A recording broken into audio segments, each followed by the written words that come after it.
Sud Radio Conseil de famille. La chronique patrimoine avec Finvestment Manager. Finvestment Manager gère vos actifs financiers au plus près de vos objectifs. Bonsoir à tous, bonsoir Stéphane Moller. Bonsoir Olivier Daudet. Fondateur et président de Via Wealth Management. On va répondre ce soir à Thierry, il nous écoute à Villeurbanne. Thierry qui nous demande s'il peut faire une avance sur son contrat d'assurance vie et au bout de combien de temps il doit y replacer les fonds qu'il a empruntés. Eh bien oui, le souscripteur d'un contrat d'assurance vie peut bénéficier d'une avance, c'est-à-dire d'un prêt consenti par l'assureur gagé sur son épargne. Son montant correspond à une partie du capital, elle est temporaire et doit être remboursée intégralement.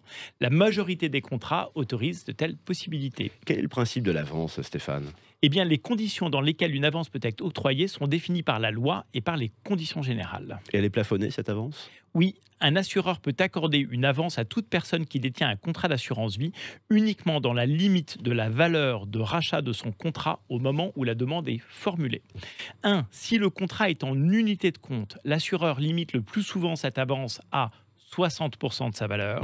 2. Si le contrat est en fonds euros, l'assureur peut prêter au client jusqu'à 80% de sa valeur de rachat. Ouais, c'est intéressant. Quel qu'en soit le montant, l'argent peut en outre être librement utilisé ? Oui, l'assureur ne peut exercer aucun contrôle. L'avance peut ainsi éviter la souscription d'un crédit, conso ou immobilier. Et quelles sont les modalités de son remboursement ? Eh bien, les taux et les frais. L'avance n'est jamais gratuite, elle est octroyée par l'assureur moyennant le paiement d'un taux d'intérêt annuel. La base de calcul de ce taux est librement fixée. Elle peut, par exemple, s'appuyer sur le rendement du fonds. À cela s'ajoute le plus souvent des frais fixes, généralement compris entre 1 et 1,5%. Ça peut grimper.